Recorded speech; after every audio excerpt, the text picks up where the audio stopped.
हिमाचल प्रदेश में 10 मई सोमवार सुबह 6 बजे से कोरोना कर्फ्यू की बंदिशें और सख्त हो जाएंगी। ये बंदिशें 17 मई सुबह 6 बजे तक लागू रहेंगी। प्रधानमंत्री नरेंद्र मोदी से कोविड के हालात को लेकर फोन पर हुई चर्चा के बाद मुख्यमंत्री जयराम ठाकुर ने प्रदेश में लागू कोरोना कर्फ्यू में प्रतिबंधों को अगले आदेश तक और सख्त करने का फैसला लिया है। साथ ही निजी और सरकारी बसों के अलावा निजी वाहनों के संचालन पर अगले आदेश तक रोक रहेगी और निजी वाहनों को सिर्फ आपात स्थिति में ही आवाजाही की स्वीकृति होगी। सरकार के इस सख्त रुख के पीछे प्रदेश में कोविड-19 के लगातार बढ़ते मामलों और मौतों में वृद्धि वजह बनी है।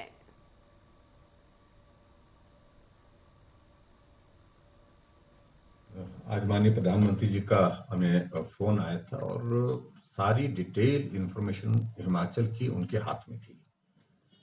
टोटल नंबर ऑफ केसेस के साथ साथ में रिस्ट्रिक्शंस के बारे में उन्होंने जानकारी ली, पॉजिटिविटी रेट कितना है और उसके साथ में डेथ कितनी है, डेथ रेट कितना है। इन तमाम सारी बातों को चर्चा करने के बाद ऑक्सीजन की सप्लाई कैसे चल रही है, वैक्सीन की सप्लाई कैसे चल रही है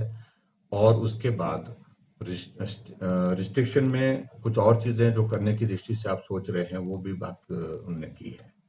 और मुझे इस बात की प्रसन्नता है कि आदरणीय प्रधानमंत्री जी ने विस्तार से चर्चा करने के बाद हिमाचल प्रदेश के लिए इस संकट में हर संभव सहयोग जो दिया जा सकता है वो देने की उन्होंने बात कही है। एक बात तो सबसे बड़ी बात यही है कि आज की तारीख में जो हम लोगों को मुश्किल यहाँ आ रही है, मुश्किल में बड़ी बात यही आ रही है कि ऑक्सीजन की अभी शॉर्टेज तो नहीं है, लेकिन ऑक्सीजन के खाली सिलेंडर हमारे पास उपलब्ध कम है। उस दृष्टि से भी हमने आग्रह किया कि अगर खाली सिलेंडर हमको उपलब्ध हो जाते हैं तो क्योंकि इस वक्त नंबर ऑफ केसेस हमारे पास जो एडमिट है उनमें से ज्यादा लोगों को ऑक्सीजन की आवश्यकता महसूस हो रही है और डॉक्टर का कहना है कि ऑक्सीजन के लिए हमको खाली सिलेंडर जितने ज्यादा मिल सकते हैं, जहां से भी मिल सकते हैं, वो उपलब्ध करवाने चाहिए। दूसरी बात, इस बात के लिए भी जो लोगों के बीच में कुछ चीजों को लेकर के जो मेडिसिन से रिलेटेड इश्यूज थे, पर्टिकुलरली जो रेमडेसिविर का जिक्र आ रहा था बातचीत में, उसमें उनका कहना है कि वो मेडिसिन सभी मरीजों के लिए आवश्यक है।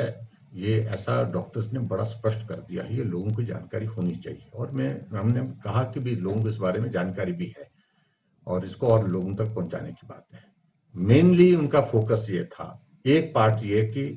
कि हम इस वायरस के संक्रमण को सीमित कैसे कर सकते हैं, उसको पकड़ कैसे करें, उसको रोक कैसे सकते हैं, उसके लिए जो भी सख्त कदम उठाने की आवश्यकता है उस दिशा में आगे बढ़ो। और पर्टिकुलरली मैंने जब जिक्र किया कि कांगड़ा, ऊना, सिरमौर, सोलन जो बॉर्डर एरिया है वहां संक्रमण हमारा ज्यादा फैला है, तो उस पे आने वाले समय में हमारी कुछ रिस्ट्रिक्शन की दृष्टि से कुछ स्ट्रेटजी अलग हो सकती है, क्योंकि यहाँ संक्रमण ज्यादा है और तेजी से बढ़े भी है और डेथ भी यहाँ पर बहुत ज्यादा है। हालांकि